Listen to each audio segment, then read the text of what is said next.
Assalamualaikum warahmatullahi wabarakatuh. Alhamdulillahirabbil alamin wa bihi nasta'in ala umuri dunya waddin.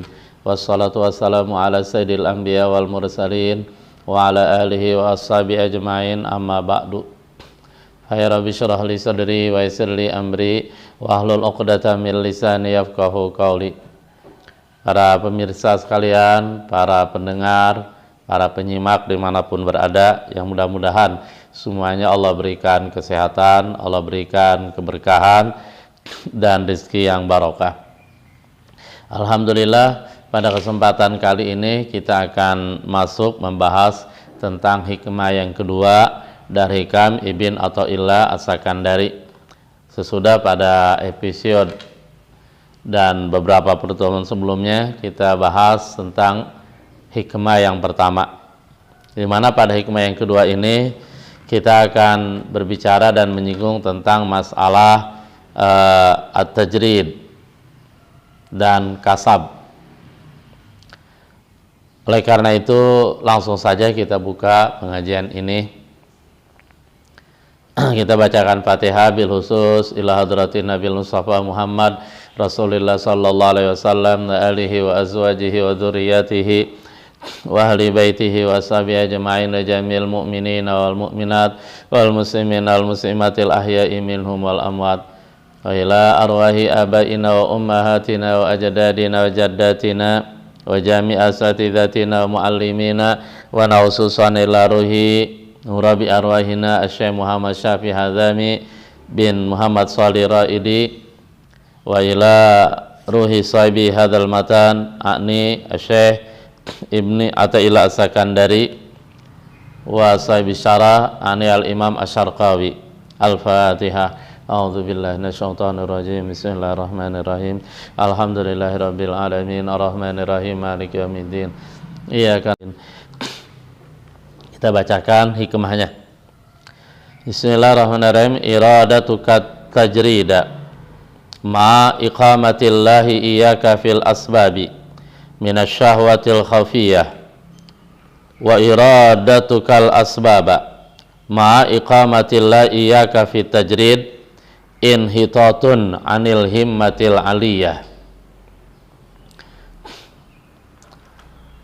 Alhamdulillah, di mana pada pertemuan kemarin seorang murid mulai konsentrasi untuk mendekatkan diri kepada Allah.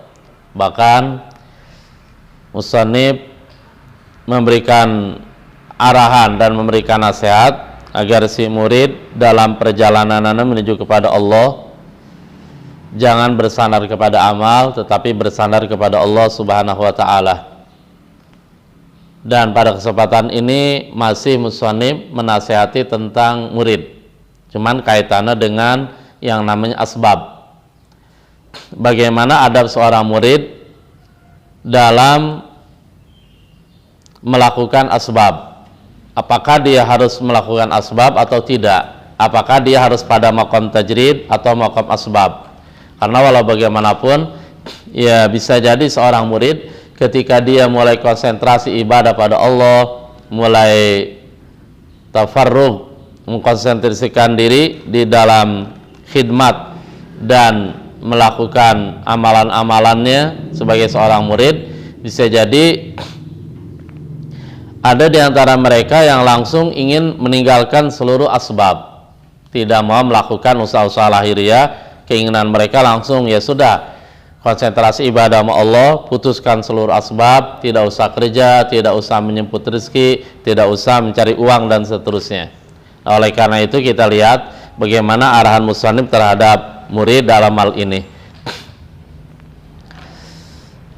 Ada beberapa istilah yang sebelumnya yang perlu kita pahami. Pertama tajrid, kedua asbab. Kita bahas masalah asbab dulu. Asbab adalah jamak daripada sebab. Kalau secara bahasa itu sebab, secara lughah artinya sarana gitu ya. Kalau secara istilah sebab diartikan ma yutawassalu bihi ila ghairi, sesuatu yang dijadikan sarana untuk sampai kepada yang lain. Dalam hal ini yang dimaksudkan sebab adalah ketika seseorang bekerja, katakanlah dia bertani, dia kerja kantor, atau dia berdagang, atau dia berniaga, yang lainnya dah ya. Nah, pekerjaan-pekerjaan tadi dipandang sebagai sebab, adalah sarana untuk menghasilkan maisha, kehidupan, menghasilkan uang dan seterusnya. Yang itulah yang dimaksudkan dengan sebab. Kalau tajrid, artinya sementara tajrid itu sendiri ya kaitannya dengan asbab. Tajrid secara bahasa artinya mengosongkan diri.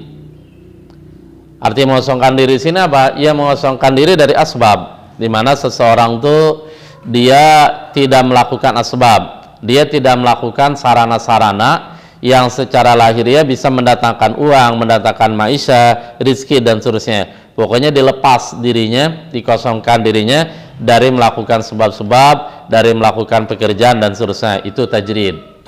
Kalau dimukabalakan, dibandingkan dengan asbab. Walaupun ulama tasawuf membahas, ulama-ulama hakikat membahas, ada beberapa tajrid. Ada namanya tajridul zahir. Tajridul zahir itu artinya mengosongkan diri secara lahiriah dari sebab-sebab tadi itu, dari sarana-sarana, dari pekerjaan, berdagang, berniaga, dan pekerjaan-pekerjaan lain. Itu tajrid zahir. Ada yang namanya tajridul batin. Kalau tajridul batin adalah, pertama bisa ditafsirkan mengosongkan diri dari sifat-sifat yang jelek, gitu. Sifat-sifat yang nggak benar, seperti sombong, dengki, malas, dan seterusnya. Bisa juga tajrid batin diartikan di mana seseorang harus mengosongkan dirinya dari hal-hal selain Allah. Jadi batinnya harus diisi dengan kebesaran Allah, konsentrasinya ke Allah. Itu bicara tentang tajrid. Sehingga ada tajrid zahir, ada tajrid batin. Insyaallah kita langsung masuk ke materi. Bismillahirrahmanirrahim. Wa bisanadil muttasil ilal imamil muallif rahimahullah taala wa adaman nafa'a bi wa bi ulumihi fid daraini amin. Qala iradatuka tajrida ay mailu nafsika ayuhal muridus sadiqu ila tajridi anil asbabi zahiriyati ay khurujaka anha wa adama mu'anatiha ma iqamatillah iyaka fil asbabi. Iradatuka tajrida, keinginan kamu untuk melakukan tajrid, itu ai mailu nafsika, kecenderungan diri kamu, kecenderungan nafsu kamu, ayuhal murid, wahai murid, as-sadiqu, yang benar, yang jujur, kecenderungan ila tajridi, kepada at-tajrid, mengosongkan diri, anil asbabi zahiriyah, dari sebab-sebab lahiriah. Artinya musannif lagi-lagi di sini mengkhitab, mengarahkan nasihatnya kepada si murid secara khusus, tetapi secara umum ia berlaku untuk semuanya. Sehingga musannif mengatakan, wahai murid, ketika diri kamu ada keinginan untuk keluar dari asbab, tidak melakukan asbab yang lahiriah, ya tidak mau kerja, tidak mau bertani, tidak mau berdagang dan seterusnya, ya. Ayat tegasnya khurujaka anha, keinginan kamu untuk keluar anha dari asbab, wa adama mu'anatiha, dan keinginan kamu untuk tidak mu'anatiha, berjibaku atau melakukan asbab tadi, gitu. Jadi di sini ada keinginan si murid untuk keluar dari asbab. Sementara di satu sisi ada keinginan Allah yang lain terhadap si murid tadi. Apa keinginan Allah? Ma iqamatillah iyaka fil asbab. Sementara Allah ingin menempatkan kamu pada makom asbab. Ya berarti di sini kita lihat ada dua keinginan. Ada keinginan murid, yaitu keluar dari asbab, dan sementara Allah ingin agar si murid tadi jangan keluar dari asbab. Allah ingin memposisikan si murid dalam makom asbab, gitu. Langsung kemudian ada ciri-cirinya tuh. Apa ciri-cirinya? Bahwa si murid memang dikehendaki oleh Allah agar dia pada makom asbab. Sehingga Imam Asy-Syarqawi mengatakan di sini, wa alamatu dzalika ayyuhayyi'aha laka wa antajida salamata fi dinika inda mu'anatiha wa yanqati'a biha tamauka amma bi aidin nas